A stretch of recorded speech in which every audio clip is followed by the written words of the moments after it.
사무엘상 23장 15절에서 23절 말씀을 함께 읽겠습니다. 다윗이 사울이 자기의 생명을 빼앗으려고 나온 것을 보았으므로 그가 십광야 수풀에 있었더니 사울의 아들 요나단이 일어나 수풀에 들어가서 다윗에게 이르러 그에게 하나님을 힘있게 의지하게 하였는데 곧 요나단이 그에게 이르기를 두려워하지 말라. 내 아버지 사울의 손이 내게 미치지 못할 것이요 너는 이스라엘 왕이 되고 나는 내 다음이 될 것을 내 아버지 사울도 안다 하니라. 두 사람이 여호와 앞에서 언약하고 다윗은 수풀에 머물고 요나단은 자기 집으로 돌아가니라. 그때 십 사람들이 기브아에 이르러 사울에게 나와 이르되 다윗이 우리와 함께 광야 남쪽 하길라산 수풀 요새에 숨지 아니하였나이까. 그러하온즉 왕은 내려오시기를 원하시는 대로 내려오소서. 그를 왕의 손에 넘길 것이 우리의 의문이이다 하니 사울이 이르되 너희가 나를 긍휼히 여겼으니 여호와께 복받기를 원하노라. 어떤 사람이 내게 말하기를 그는 심히 지혜롭게 행동한다 하나니 너희는 가서 더 자세히 살펴서 그가 어디에 숨었으며 누가 거기서 그를 보았는지 알아보고 그가 숨어 있는 모든 것을 정탐하고 실상을 내게 보고하라. 내가 너희와 함께 가리니 그가 이 땅에 있으면 유다 몇천 명 중에서라도 그를 찾아내리라 하더라. 아멘. 주일 오전 시간에는 우리가 축복의 통로가 되자라는 말씀을 함께 나누었고요. 오후 시간에는 위로의 통로가 되기 위해서 말씀을 나누고자 합니다. 축복의 통로가 되는 것도 중요하지만 위로의 통로도 참으로 중요합니다. 왜냐하면 사람들은 다 위로를 필요로 하며 살아가고 있기 때문에 그렇습니다. 세상에 성공한 사람들이 많습니다. 성공하게 되면 사람들에게 관심도 받고 존경도 받습니다. 그런데 그 성공과 존경 속에 사람들은 교만해지게 되고 그 교만함으로 인해서 그동안 쌓았던 모든 명성들이 하루아침에 무너지게 되는 것들을 보게 됩니다. 행복해 보이지만 또 그 내면은 썩어져가고 병들어가는 사람들도 의외로 많이 있습니다. 신앙이 아무리 좋아 보여도 힘든 일을 겪으면서 약해지고 믿음이 흔들릴 때가 있습니다. 모든 사람들은 다 그렇기 때문에 위로가 필요합니다. 성공한 사람이든 신앙이 좋은 사람이든 나쁜 사람이든 모든 사람들은 이 위로를 받기를 원하며 살아가고 있고 또 어떠한 위로를 받느냐가 참으로 중요하다라는 것이 오늘 본문에 나와 있습니다. 오늘 본문에는요, 하나님의 위로가 나오고 사람의 위로가 나옵니다. 바라건대 오늘 주신 말씀을 통해서 사람의 위로를 추구하는 삶이 아니라 하나님의 위로를 받고 하나님의 위로를 전하는 위로의 통로가 되기를 주님의 이름으로 축원합니다. 위로는 우리의 사명입니다. 하나님께서 우리에게 위로하라라고 명령하셨습니다. 우리 이사야 40장 1절 말씀 함께 읽도록 하겠습니다. 너희의 하나님이 이르시되 너희는 위로하라. 내 백성을 위로하라. 아멘. 하나님은 우리를 통해서 위로하기를 원하십니다. 하나님은 우리를 위로의 통로로 삼기를 원하시고 계시고 우리를 축복의 통로가 되기를 원하시고 계시는 것입니다. 하나님의 위로를 누굴 통해서 전해지는가 하면 저와 여러분을 통해서 하나님의 위로가 흘러가고 하나님의 위로가 느껴지게 되는 것입니다. 그래서 우리는 하나님의 위로하는 통로가 되어야 하는데 오늘 본문 말씀에 보면은 요나단이 그러한 일들을 감당하고 있습니다. 우리 15절 말씀 함께 읽겠습니다. 다윗이 사울이 자기의 생명을 빼앗으려고 나온 것을 보았으므로 그가 십광야 수풀에 있었더니, 지금 다윗은요 자기를 죽이려는 사울 왕을 피해서 십광야의 수풀 속에 숨어 있었습니다. 지난주에도 말씀드렸지만 이 십광야라는 뜻은 재련소란 뜻이죠. 하나님께서 우리를 정금처럼 사용하시기 위해서 우리를 훈련하시는 그러한 공간을 의미합니다.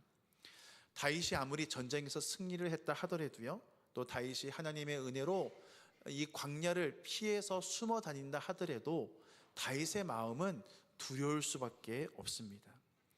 이러한 삶이 언제 끝날지 모르기 때문에, 언제 어떠한 어려움이 닥칠지 모르기 때문에 다윗은 지칠 수밖에 없고, 그 지친 다윗을 위해서 하나님께서는 요나단을 보내주심을 통해서 위로받도록 하셨던 것입니다. 16절 말씀 함께 읽겠습니다. 사울의 아들 요나단이 일어나 수풀에 들어가서 다윗에게 이르러 그에게 하나님을 힘있게 의지하게 하였는데. 아멘. 지금 사울의 아들 요나단이라고 되어 있습니다. 성경은 요나단이라고 말을 할 수 있지만 앞에 사울의 아들이라고 언급한 이유가 무엇일까요?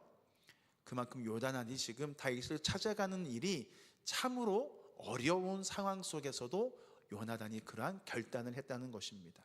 아버지는 다윗을 죽이기 위해서 혈안되어 있어서 온 백성을 동원해서 다윗을 찾고 있지만, 요나단은 그 아버지를 돕기 위해서 간 것이 아니라 아버지와 정반대되는 상황 속에서 다윗을 위로하기 위해서 요나단이 일어났습니다. 여기서 일어나다라는 원어는요, 우리가 잘 알고 있는 쿰이란 뜻입니다. 달리다 쿰. 작년에 제가 설교할 때 잠깐 언급한 것으로 기억합니다. 이 쿰이라는 것은요, 어떠한 목적을 가지고 힘차게 일어나는 것을 의미합니다. 요나단은 쿰, 어떠한 의지, 다윗을 위로하기 위해서, 하나님을 힘있게 의지하게 만들기 위해서, 아버지는 지금 이러한 삶을 살아가지만 나는 이렇게 다윗을 위로해야 되겠다라는 의지를 가지고 일어난 것입니다. 그리고 수풀에 들어갔다라고 되어 있습니다. 이 들어가다라는 얄라크란 단어는요, 먼 거리를 찾아가다란 뜻입니다. 그 넓은 광야 속에 다윗이 어디 있는지 알지 못합니다. 심지어 사울은 많은 백성들을 풀어서 다윗을 찾으려고 해도 찾지 못합니다. 요나단이요, 지금처럼 우리가 스마트폰이 있어서 위치 찾기를 하겠습니까? 아니면 전화를 했겠습니까? 요나단도 다윗을 위로하기 위해서 이러한 수고를 했다라는 것이 바로 얄라크라는 단어 속에 포함되어 있습니다. 우리는 위로자가 되기 위해서 우리는 어떠한 마음을 갖는가? 다른 사람이 나를 찾아오기 바랍니다. 힘들면 나를 찾아와서 나에게 상담하고 나에게 기도를 요청을 하거나 나에게 마음을 털어놓기를 바랍니다. 그렇지만 오늘 본문 말씀 속에서 위로자의 자세는 어떤 사람이 위로자가 될 수 있는가? 요나단처럼 내 상황과 상관없이 쿰 일어나서, 그리고 내가 수고하고 헌신하는 얄라크, 먼 거리지만 다윗이 어디에 있는지 모르지만 다윗이 지금 숲풀 가운데 숨어 있기 때문에 찾아야 하는 수고가 필요하지만 그러함에도 불구하고 위로자의 사명을 감당하기 위해서 떠난 요나단과 같은 그러한 마음의 자세가 있을 때 하나님께서 우리를 위로의 통로로 삼아 주심을 믿으시길 바랍니다. 그래서 위로의 통로가 되기 위해서는요, 우리는 수고해야만 합니다. 노력해야만 하는 것입니다. 그리고 나의 말로 위로하는 것이 아니라 하나님을 힘있게 의지하게 했다. 하나님의 마음, 하나님의 뜻을 전하는 그러한 삶을 살아가야만 합니다. 우리 17절 말씀 함께 읽겠습니다. 곧 요나단이 그에게 이르기를 두려워하지 말라. 내 아버지 사울의 손이 내게 미치지 못할 것이요 너는 이스라엘 왕이 되고 나는 내 다음이 될 것을 내 아버지 사울도 안다 하니라. 아멘. 요나단 다윗에게 하나님을 힘있게 의지하도록 말하면서 뭐라고 이야기합니까? 두려워하지 말라. 이 두려워하지 말라라는 것은 내가 있으니 두려워하지 말라, 그리고 그 뒤에 우리 아버지도 내가 왕이 될 것을 안다, 이것으로 두려워하지 말라는 것이 아니라 하나님을 의지함을 통해서 두려워하지 말라는 것이죠. 요나단은 나를 믿으라라고 말을 하지 않습니다. 요나단은 하나님의 뜻을 다시 한번 상기시켜 주는 것입니다. 요나단은 하나님의 뜻을 알았던 사람입니다. 그리고 자기의 권한을 내려놓고 다윗을 위로하고자 하는 그러한 노력을 하고 있는 것입니다. 사랑하는 성도 여러분, 이것이 우리가 해야 할 위로입니다. 세상의 위로는요, 근거가 없습니다. 시간이 답이야, 조금만 참아봐. 시간이 지나면 괜찮아질 거야. 세상의 위로는요, 그것을 넘어설 수가 없습니다. 그렇지만 하나님의 위로는 근거가 있음을 믿으시길 바랍니다. 하나님의 계획을 붙잡는 것입니다. 하나님이 우리를 사랑하고 계시고 하나님이 우리와 함께 하시기 때문에, 우리가 하나님의 날개 아래 거하고 있기 때문에 우리는 잘 될 수 있을 거야 라고 위로의 말, 믿음의 말, 위로의 말, 칭찬의 말, 축복의 말을 하는 것이 바로 위로의 통로가 되는 것입니다. 그렇지만 사탄은 우리로 하여금 어떻게 합니까? 그 근거를 희미하게 합니다. 환경 속에서, 사람의 여러 가지 문제들 속에서 하나님을 바라보지 못하게 하고, 내가 볼 때도 내 위로하는 나도 하나님을 바라보지 못하며 그렇게 위로하려고 할 때가 너무나 많이 있다는 것입니다. 오늘 요나단이 하나님을 의지하도록 하기 위해서 수고한 것처럼, 하나님의 뜻을 전한 것처럼, 우리도 하나님을 확실하게 믿는 믿음을 가지고 진정한 하나님을 근거로 한 하나님의 위로를 할 수 있는 저와 여러분이 되기를 주님의 이름으로 축원합니다. 우리 18절 말씀 함께 읽도록 하겠습니다. 두 사람이 여호와 앞에서 언약하고 다윗은 수풀에 머물고 요나단은 자기의 집으로 돌아가니라. 아멘. 요나단이 했던 위로는요, 예전에 요나단이 다윗에게 했던 말과 비슷한 부분이죠. 괜찮을 거야. 우리 아버지는 그럴 사람이 아니야. 내가 아버지에게 물어보고 너에게 말을 하겠다라는 위로를 예전에 했었습니다. 그렇지만 그 위로는 요나단의 생각 속에서 이루어진 위로입니다. 그런데 지금 이 두 번째 요나단 위로는 어떻습니까?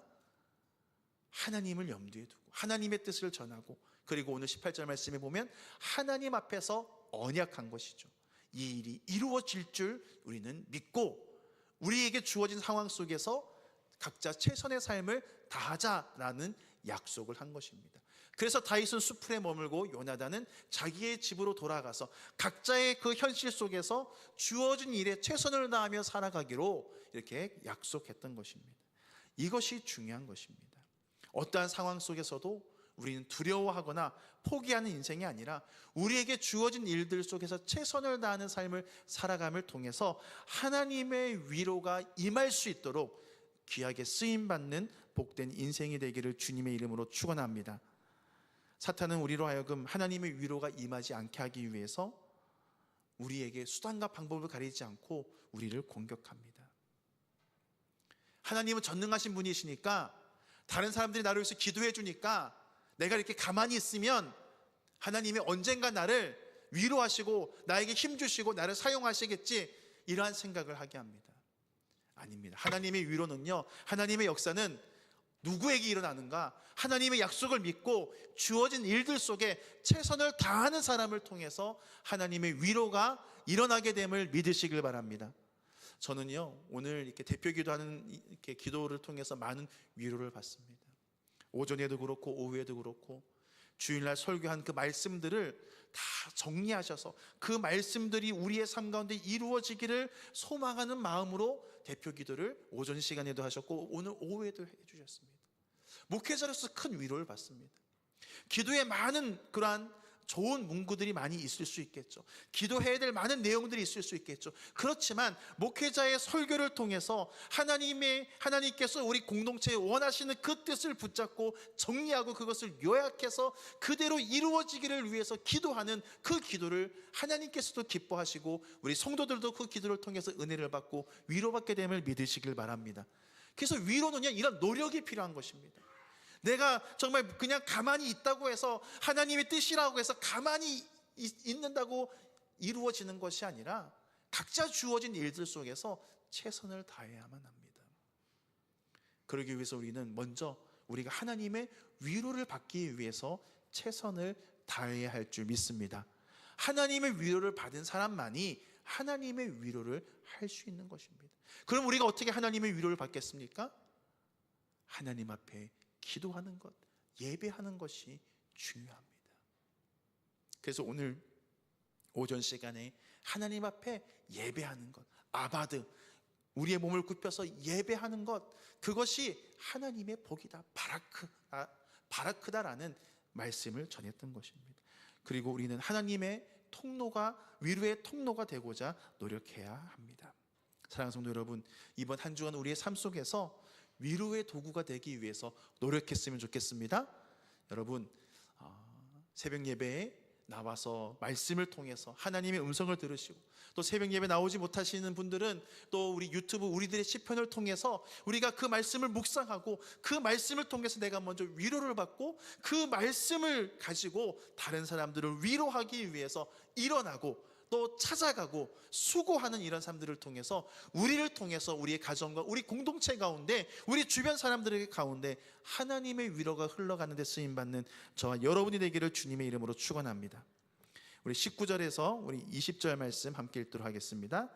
그때 10사람들이 기브아에 이르러 사울에게 나와 이르되 다윗이 우리와 함께 광야 남쪽 하길라산 숲을 요새에 숨지 아니하였나이까. 그러하온즉 왕은 내려오시기를 원하시는 대로 내려오소서. 그를 왕의 손에 넘길 것이 우리의 의문이다 하니. 아멘. 사탄은 참 교묘합니다. 이렇게 다윗이 위로를 요나단을 통해서 위로를 받았습니다. 그 다음에 어떤 일이 일어납니까? 다윗을 배신하는 사람들이 나옵니다. 광야에 살아가는 사람들이 다윗을 밀고 하는 거죠. 사울 왕에게 밀고 합니다. 어떻게 밀고 합니까? 자세하게 이야기하죠. 다윗이 광야 남쪽 하길라산 숲을 요새에 숨어 있었습니다. 우리가 이것을 지켜보고 있고 왕에게 보고했으니까 왕은 내려오시고 싶을 때 내려오십시오. 우리가 다윗을 감시하다가 다윗을 넘기겠습니다. 이것이 우리의 의무입니다. 지금 다윗을 배신한 사람들이 또 등장하고 있습니다. 사탄은요, 우리의 위로를, 하나님의 위로를 빼앗기 위해서 우리의 가장 약한 부분을 건드리고 있는 것입니다. 우리가 말씀을 통해서, 예배를 통해서 위로를 받습니다. 그런데 가정에 돌아가거나 일터에 가면 내가 꼭 넘어질 부분들을 가지고 사탄은 우리를 공격해서 우리가 받은 은혜와 위로를 깨트리려고 합니다. 오늘 본문 말씀도 동일하게 지금 다윗은 이 배신의 문제로 참 가슴 아픈 삶을 살았는데 또다시 10 광야에 거하는 사람들이 다윗을 배신하는 일이 반복되고 있습니다. 그렇지만 하나님께서는요, 그러한 상황들 속에서도 우리를 지켜주시고 우리와 함께하여 주심을 믿으시길 바랍니다. 다음 주에 살펴보겠지만 이러한 일들 속에서 하나님께서는요, 어떠한 역사를 하셨는가? 블레셋 군대가 쳐들어오게 함을 통해서 사울 왕이 더 이상 다윗을 쫓지 못하도록 하나님께서 역사하셨습니다. 그 하나님이 저와 여러분의 하나님이심을 믿으시길 바랍니다. 우리 21절에서 23절 말씀 함께 읽겠습니다. 사울이 이르되 너희가 나를 긍휼히 여겼으니 여호와께 복받기를 원하노라. 어떤 사람이 내게 말하기를 그는 심히 지혜롭게 행동한다 하나니 너희는 가서 더 자세히 살펴서 그가 어디에 숨었으며 누가 거기서 그를 보았는지 알아보고 그가 숨어있는 모든 것을 정탐하고 실상을 내게 보고하라. 내가 너희와 함께 가리니 그가 이 땅에 있으면 유다 몇천 명 중에서라도 그를 찾아내리라 하더라. 아멘. 세상의 위로가 나와 있습니다. 세상의 위로는 어떤 것이 세상의 위로인가 하면 듣기 좋은 말을 합니다. 지금 사울이 뭐라고 이야기하죠? 너희가 나를 긍휼히 여겼으니 너희는 여호와께 복받기를 원하노라.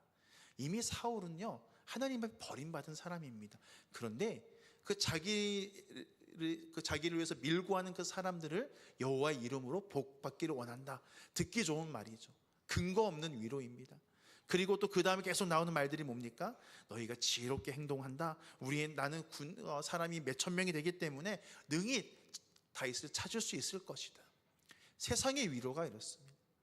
여러분, 저도 이렇게 주로 책을 읽게 되면 자기개발서나 이런 책들을 많이 읽습니다. 그런데 그런 책들을 읽다 보면은요, 좋은 말들이 참 많습니다. 우리의 힘과 감동과 위로를 주는 말들이 많습니다. 그런데 그 말들을 그냥 읽을 때 뿐이지 그것이 우리의 삶에 적용되지 않습니다. 왜냐하면 근거가 없기 때문에 그렇습니다. 지금 10광야 사람들이 사울이 아무리 좋은 말로 다윗은 반드시 잡힐 겁니다, 서로 막 복을 주고받고 잘 될 거라고 아무리 위로해봤자 결국 결론은 무엇입니까? 하나님께서 다윗을 지켜주셨고 하나님께서 피할 길을 주셨다는 것입니다. 세상은 우리에게 세상의 위로를 주려고 합니다. 텔레비전에 봐도 참 좋은 광년 프로그램들이 많습니다. 또 때로는 음악을 통해서, 영화를 통해서, 많은 것을 통해서 우리가 세상의 위로를 받을 수 있습니다. 그렇지만 그 위로들보다 더 강력한 위로는 바로 하나님이 우리의 위로자가 되심을 믿으시길 바랍니다. 아무리 세상의 화려한 말로, 아무리 감동적인 말로 우리를 위로해도 그것은 우리에게 아무런 도움이 되지 않습니다.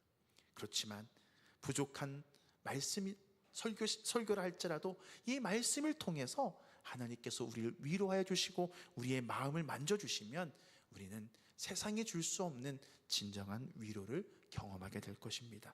시편 23편 3절 말씀 함께 읽겠습니다. 내 영혼을 소생시키시고 자기 이름을 위하여 의의 길로 인도하시는 도다. 아멘. 하나님은요, 우리의 영혼을 소생시키시는 분이십니다. 시편 새벽 예배 때 제가 설교했지만 여기서 소생시키다라는 것은 원래대로 회복하다라는 뜻이다라고 말씀을 드렸습니다. 우리의 영혼이 원래는 어떠한 하나님과의 관계가 있었습니까? 아담과 하와가 하나님과 늘 대화했던 것처럼, 하나님과 늘 소통하며 친밀했던 것처럼 하나님께서 우리의 영혼을 소생시키시기를 원하십니다. 여러분들이 하나님 앞에 나와 기도하고 말씀을 보고 하나님 앞에 나아갈 때, 예배할 때 하나님께서 우리의 영혼을 소생시켜줘서 우리가 정말 하나님을 더 깊이 알아갈 수 있는, 그리고 우리의 삶이 하나님의 이름을 위하여 의의 길로 인도되는 복된 삶을 살아가시기를 주님의 이름으로 축원합니다. 시편 71편 1절 말씀 함께 읽겠습니다. 여호와여, 내가 주께 피하오니 내가 영원히 수치를 당하게 하지 마소서. 20절과 21절 함께 읽겠습니다. 우리에게 여러 가지 심한 고난을 보이신 주께서 우리를 다시 살리시며 땅 깊은 곳에서 다시 이끌어 올리시리이다. 나를 더욱 창대하게 하시고 돌이키사 나를 위로하소서. 아멘. 우리가 하나님 앞에 기도해야 될 제목들입니다. 하나님, 나를 위로하여 주십시오. 내가 지금 이런 수치 속에, 이런 인생의 밑바닥 속에, 심한 고난 속에 있다 하더라도 하나님께서 나를 이끌어 올려 주셔서, 내 영혼을 소생시켜 주셔서 나를 창대하게 하시고 하나님의 위로를 받게 해달라고 기도할 때 하나님은 우리를 위로하여 주실 것입니다. 그래서 우리가 위로의 통로가 되기 위해서는 먼저 하나님의 위로를 경험하기 위해서 우리가 하나님 앞에 나아가야만 합니다. 세상에 화려한 말이 현혹되는 것이 아니라 우리의 위로자신 하나님을 바라보고 그 하나님의 위로를 경험하기 위해서 노력하고, 하나님의 위로를 경험한 이후에 우리가 위로의 통로가 되어서 우리도 그 하나님의 위로를 다른 사람들에게 증거할 수 있는 그런 복된 삶을 살아가는 저와 여러분이 되기를 주님의 이름으로 축원합니다. 우리 시간에 하나님의 위로를 경험하기 위해서 우리가 주님의 보좌 앞으로 나아가기를 소망합니다. 우리가 주님의 보좌 앞에 나아가서 우리가 이곳에서 하나님의 위로를 구하며 나아갈 때 하나님께서 우리를 위로하여 주시고 우리에게 힘 주시고 우리를 통해서 위로의 통로